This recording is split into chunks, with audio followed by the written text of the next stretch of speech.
Good morning to you all. It's time again for me to provide my insight into the hot button political topics of the day. But before I get started, I just want to let you know that to urge each and every one of you to hit the subscribe button and the notification bell so you're kept up to date with my commentaries. And now for the subject at hand. What a way to make an introduction. I have to work on that. Suffice to say, let me just start off by saying that on April 29th, this past year, last week, I finally getting around to talking about Joe Biden's joint session of Congress State of the Union address to the nation. That took place again on April 29th. And let me describe my reaction to his State of the Union address. It was boring, filled with platitudes, cliche. And of course, when the president is done speaking, usually someone, by tradition, in the opposition will go and provide a rebuttal or response to the president's State of the Union address. And this year it was Senator Tim Scott of South Carolina. And let me describe to you his response. It was boring, filled with platitudes, and full of cliches.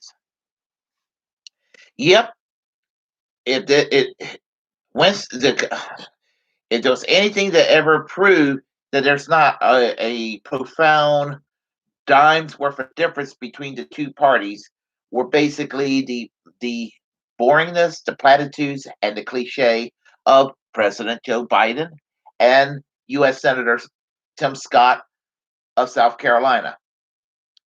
I didn't vote for Joe Biden in last year's election. Voted for Howie Hawkins, the Green Party candidate. Would do it again. If I lived in South Carolina, I would have never ever voted for Tim Scott. Well, let me tell you what a lot of people said that are opposed to Joe Biden. They claim that Joe Biden is a socialist and that his speech was filled with socialism. It was filled with promises of free stuff. It was filled with endless spending, and the only reason it wasn't polarizing is because Joe Biden is such a boring man. They're right about the boring part. I don't see the socialism. What I saw with Joe Biden's speech was basic democratic policies. I mean, and basic democratic policies ain't socialism. You don't if you're a Republican, you don't have to agree with it. You could be passionately opposed to it. No big deal. You may think it's too generous. It's fine, but it isn't socialism. Joe Biden, as and I'm going to sound like a broken record, Joe Biden, his politics is to the right of the average British Conservative Party member of Parliament. His politics is to the right of the average um, parliamentary member of the German Christian Democratic Union in the Reichstag today. His politics is to the right of the center right in the Western world. I'm glad I got that settled. Why do I say that? Because the American political Overton window shifts so far to the right that the center left, in a lot of ways, end up being slightly to the right of the center right abroad in terms of economics. Maybe not on social issues, but on economics. Joe Biden is opposed to Medicare for all, for example. He claims he's for the Protect the Right Organized Act, but I didn't see him really being passionate for it other than a nice little speech about Amazon workers. And he claims to be for $15 an hour minimum wage, but I don't see the fight in him to make sure that happens. And being for Medicare for all, being for the PRO Act, and being for $15 an hour is a good thing. It's such a good thing that moderate Republicans, if we had a decent Overton window in this country, moderate Republicans would be in favor of a $15 hour minimum wage, be in favor of the Protect the Right to Organize Act to make it easier for unions to organize, and to be for universal health care, Medicare for all. A moderate center right person who is reasonable would be for these things. Something's wrong with our Overton window here in the United States. And that's why I have this channel, because I like to see that Overton window that shifts right. I like to see it shift, shake it up and have it shifting toward the left. So anyway, with Joe Biden's speech, some of the progressives, there are progressives out there that were cheerleaders and be like, right on Joe. He's doing more for us than we could ever imagine, and we didn't expect him to be perfect, but he's really been really good to us. Really? Now, is he governing further left than Bill Clinton in the 1990s or Barack Obama from 2009 to 2017? If I had to compare Bill Clinton to Barack Obama to Joe Biden, I would say that maybe, in fairness, I would say out of the three, Joe Biden might actually have shifted some policies slightly, ever so slightly further left. So being slightly further left still doesn't make you a socialist or a social democrat. There are other progressives out there, they're more skeptical. And they don't see Joe Biden putting a fight. And what they see Joe Biden doing and the Democrats doing is patting the progressives in the head and condescending them. And they are doing that because they know that there's a civil war inside the Democratic Party between the corporate Democrats and a left wing populist movement trying to do take over. And so you got people, like I said, some people from the Young Turks, they will sit there, in independent media, they'll sit there and be like, Joe Biden's been accommodating. He's really been, he's been much better than we thought. But then, you hear someone like Jimmy Dore saying, no, he's not doing what he's supposed to do. He needs to. We need to be harder on these corporate Democrats. And I would say that between the two, I would say Jimmy Dore is correct, and the Young Turks are very, very wrong. And for those that don't like Jimmy Dore, okay, let's use somebody else instead. We'll say Kyle Kalinske, he continues to remain hard on Joe Biden, and ironically, Kyle Kalinske is a member of the Young Turks Network. Well, the best program from the Young Turks today, by the way. But anyhow, the response, oh, identity politics in reverse happened. Yes, I do think that what is his name? Guy O'Hare from the Lamar County. He was the Lamar County, Texas chair of the Democratic Party, responding to Tim Scott, calling him an Uncle Tim. And Republicans are outraged, demanding for um, Guy O'Hara to resign from his seat. Well, here's the thing about it. Do I think that calling Tim Scott an Uncle Tim is a terrible thing? Absolutely. You don't have to agree with Tim Scott, but don't go around and insult the person with a kind of a racialized slur in itself. When you're going to criticize Tim Scott on policy. That's all you have to do, and that's adequate. But let's talk about the selective outrage. Remember when people like Louis Gohmert Texas was hinting that Barack Obama was playing political footsies with the Muslim Brotherhood? that is slanderous accusation, or there's people from the Tea Party, make with their little birther thing, and I don't know any Republican members of Congress that actually believe it or actually publicly espouse birtherism. But point is that that Republicans have done this against Democrats, and I think that when they criticize Barack Obama on saying things like he's playing political footsies with terrorism from the Middle East or things like that, or try to make him out to be some black nationalist radical or what have you, um, that's done out of racial hatred or exploiting, or it's a dog whistle. Now, if you're a Republican and you dislike Obama because you're pro-life and you hate abortion and you don't like his tax and spend policies when he was the president, you can have those positions and attack him on those grounds and really objectively not be a racist. If you don't like him on tax policy, you don't like him on the healthcare question, you don't like him on foreign policy or what have you. Those are policy issues. You can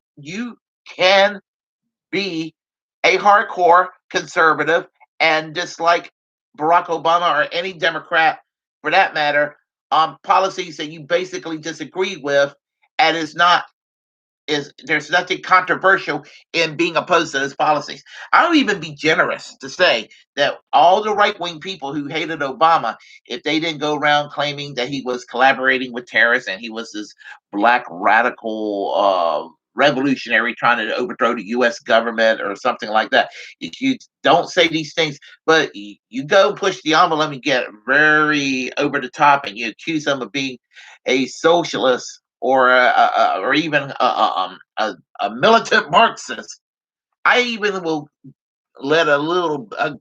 I'll even let that slide. Give y'all a pass because with that kind of accusation, with some of these Republicans, they'll do that to that again. They did that to Joe Biden the other night, the whitest white guy you can imagine. They did that to. So I mean, they will do that to anybody that's a Democrat. And again, maybe in that particular realm, it's race neutral, and you just don't like libtards. What you think a libtard is, okay? But you have this Louis Gohmert of Texas, and back in the 1990s, Jesse Helms the late Jesse Helms, senator from North Carolina, a senator that put shame on me, because I'm from North Carolina, and Jesse Helms was my senator, and he was a piece of shit as far as I was concerned. He was a bio racist all his life. He was one of those Democrats that were Jim Crow Democrats in the 1950s and 60s that became a Republican due to the Southern strategy by Richard Nixon that gave dog whistles for Jim Crow Democrats to become Republicans. Well, anyway, Jesse Helms basically implied a threat toward President Bill Clinton, saying that there's a lot of military bases down here in North Carolina, and when he comes down to North Carolina, he better keep in mind there's a lot of servicemen around here, and anyway, and he better have a lot of security. He was implying that Bill Clinton should be physically harmed in some way or another.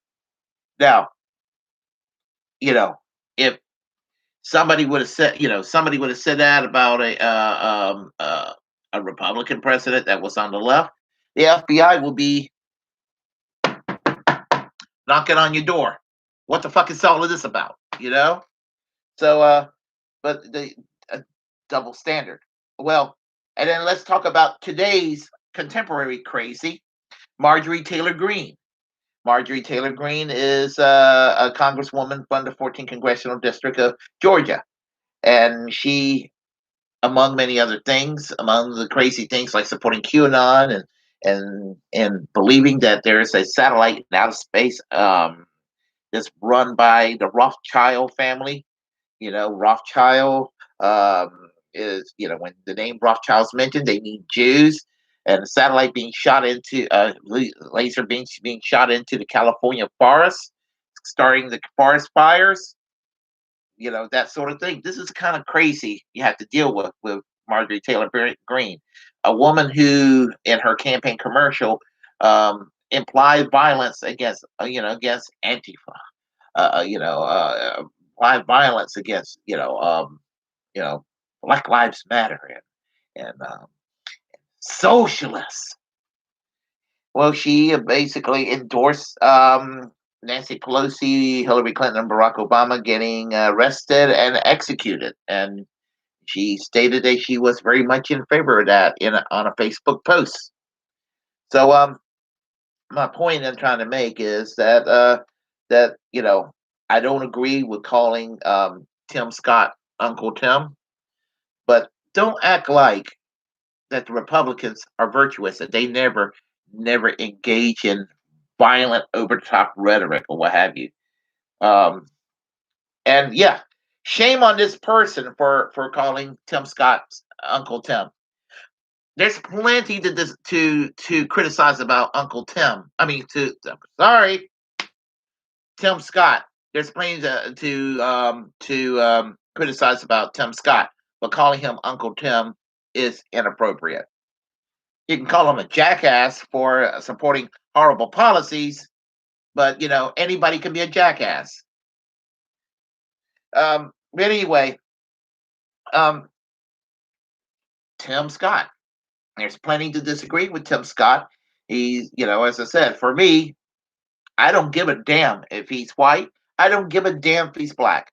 I give a damn about policy and things like he urged cutting public assistance for families whose family member is involved in a labor strike.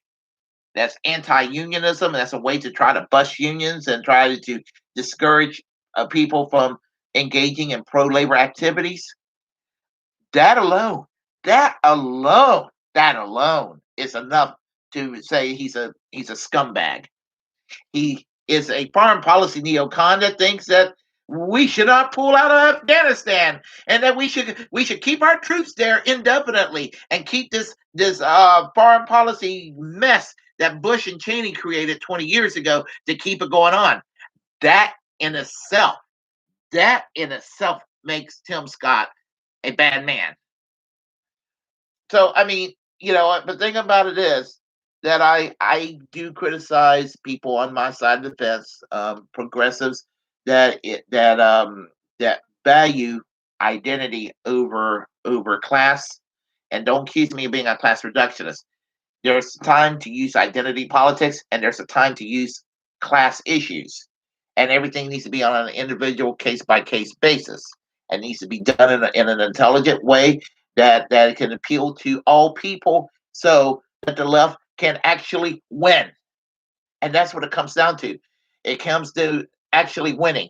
And if you got a certain section of the left that engages in policies dealing with identity, that's guaranteed to make your section of the ideological corner happy, but you continue to lose on the big policy issues of the day and get nothing done, then what's the point? So you need to adopt a strategy that's going to actually make the left win, and that's what needs to happen. So that's my criticism when it comes to the Democrats. Now, my criticism with the Republicans is when they use identity politics. They use it in such a way that is very insulting and condescending at the same time. Yeah. So, for example, when when I hear when I hear things like, "Oh, during the time when Sarah Palin was the running mate of Joe Biden, and during the Obama years when there was talk about having her run for president occasionally, there were people like, "Oh, I see it with you liberals. You don't like a strong, intelligent Sarah Palin, intelligent, okay, a woman to be president."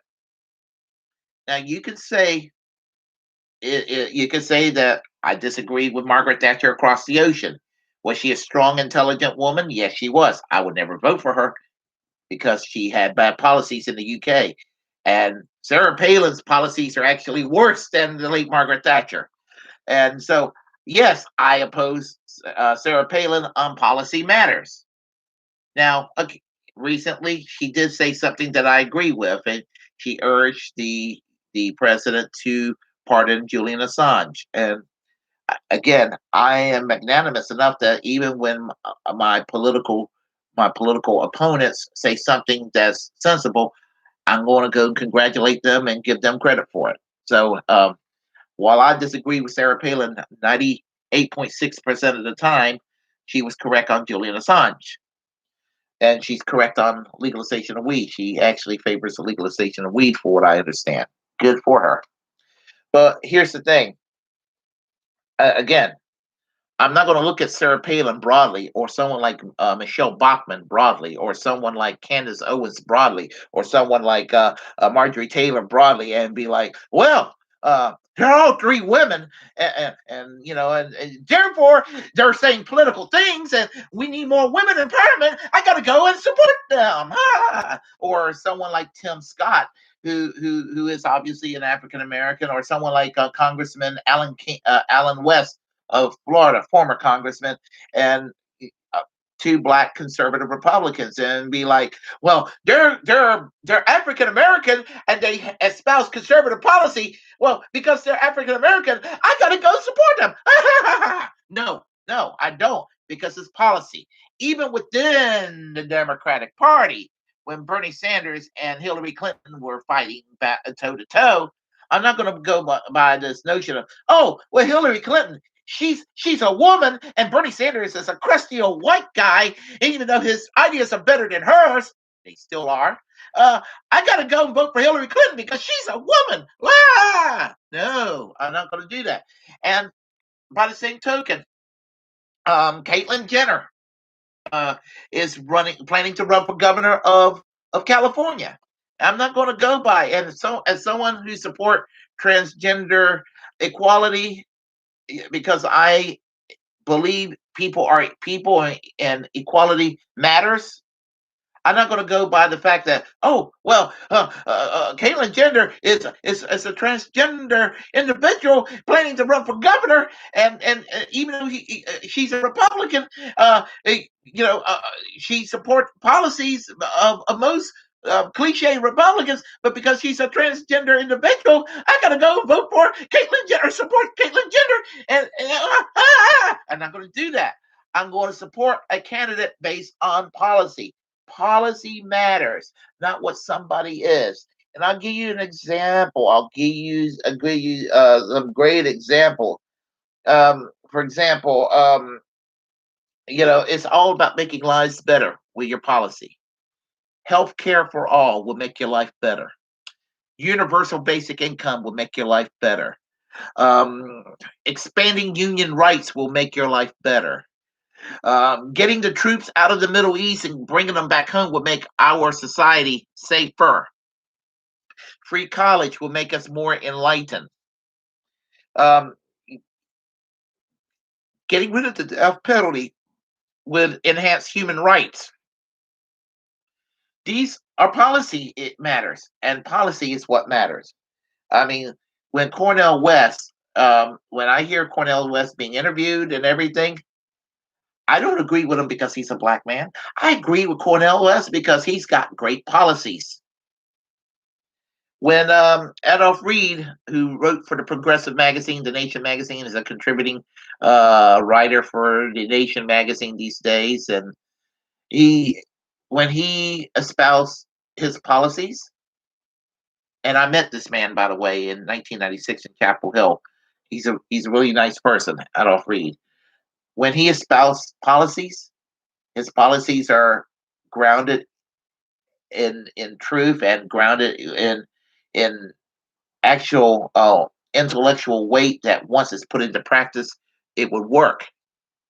Good social democratic policies, socialist policies. Again, I don't support his policy because he's an African American man. I support his policy because He's Adolf Reed, and he's got good ideas for the economy. Richard Wolff, he's a white guy, economist professor, just like Cornell West, just like Adolf Reed. He espouses good ideas. I don't support Richard Wolff because he's a Jewish white man. I support Richard Wolff's economics and his ideas because he's got some damn good ideas. Same thing with Barbara Einreich. She's a white woman, and she could be in some ways the Michael Harrington of today, addressing some of the basic economic program problems in this country that needs to be addressed. I don't support her because she's a woman. I support Barbara Einreich because she's Barbara Einreich, and that's what it comes down to. I mean, I support Ralph Nader because Ralph Nader has good ideas, always has good ideas. I support Dennis Kucinich and Noam Chomsky because they also got good ideas. I don't care who you are in this life. I don't care what your color is. I don't care what your religion is. I don't care what your sexual orientation is. I don't care what your gender specifications are. I don't care. What I care about is policy and ideas. That's what matters to me. Not your skin color, not your circumstances of life, but your basic ideas. And it's not even among partisan line. If you were a Republican and you were sounding like Bernie Sanders on policy issues, and even though I would not normally vote Republican, but if you're supporting Bernie Sanders style ideas in the Republican Party, and you got the nomination, and you're pretty much across the board favoring what Bernie Sanders would favor, I would support you. So that's basically what I'm saying. It comes down to policy, nothing more, nothing less. And policy is is what is needed to repair our problems in this country. If you like what you heard, press like and comment. If you did not like it, well, comment anyway. We'll have a conversation. As the First Amendment absolutist, it's my duty to inform you to create your own platform and utilize it because we're the muckrakers of our time. Feel free to share the content on this channel. And most importantly, as I said in the beginning, hit that notification bell, hit that subscribe button so you're kept up to date with what I have to say here. And until next time, I am American Social Democracy. Peace. Class struggle today, class struggle tomorrow, class struggle, um, you know, class struggle. I'm sorry. Class struggle yesterday, class struggle today, class struggle tomorrow, and class struggle until we get achieve economic and social justice for all. Not exactly way to end the commentary, but it happens. And I'm not doing this all over again. So take care.